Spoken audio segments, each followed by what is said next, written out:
Anyone else? Okay, I have to try to read my notes now. Okay, so in no particular order here, I don't even know where to start. I do like Mr. Sekioka's letter talking about the inclusionary housing with land dedication, etc.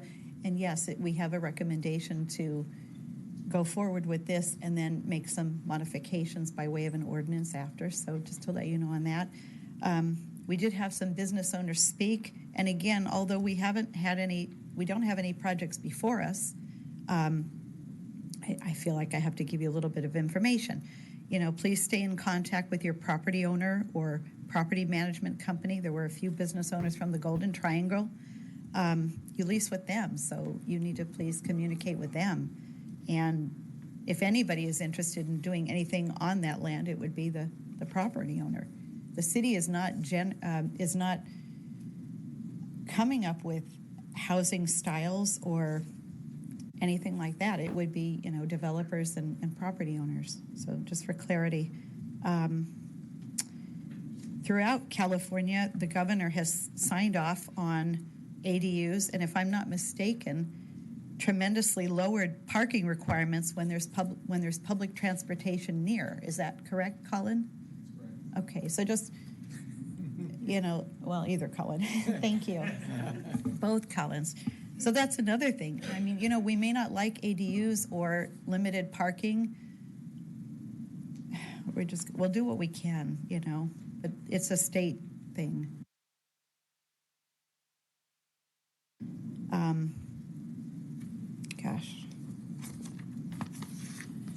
The Fountain Valley Crossings area, I was very familiar with that because before I got elected, I made and distributed flyers and walked and talked to the business owners and kind of made the city crazy with how active I was. I did not want that area to go from industrial to mixed use. Well, it happened before I got elected.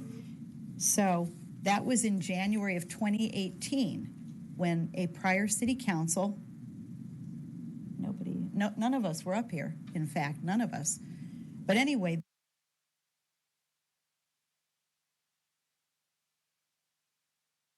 they did rezone the area to mixed use. And, that we're almost 6 years later and nothing's changed there. We don't know if anything will. We hope for some changes of some sort. It would be great for our economic development, but so far, 6 years later, that zoning happened and was approved, and nothing's changed. So that's one thing. And these zonings, if I'm not wrong, these are the maximum. So if a property owner or developer is interested in doing something less, is that possible? Yes? Okay, perfect. And just to let you guys know, no matter how the vote goes, and we have projects before us, the Planning Commission will review them and make a recommendation. And we too, as city council members, we too will review and vote appropriately. So, at that point, we just need to see.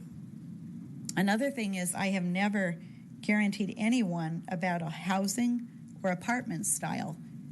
I can't. It's not up to any one person. So every once in a while I'll see a rendering, but without a project coming before me, there's nothing I can say. It has to actually hit the agenda. I think that's pretty much it. Okay. Thank you. Well, one last thing. I'm so sorry. I want to say thank you to our staff, PlaceWorks, the GPAC committee, all the speakers. We all love our city. Thank you.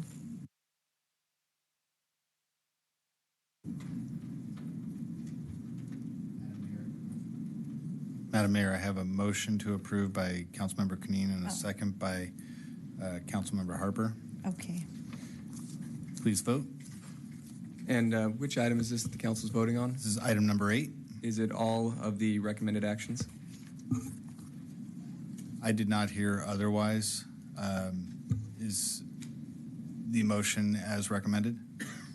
The motion is as staff has recommended.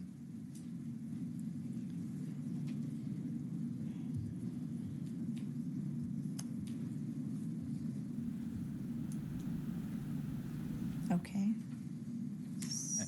I'm missing your vote. Oh, I'm so sorry. I don't know what I'm waiting for, but yeah, thank you.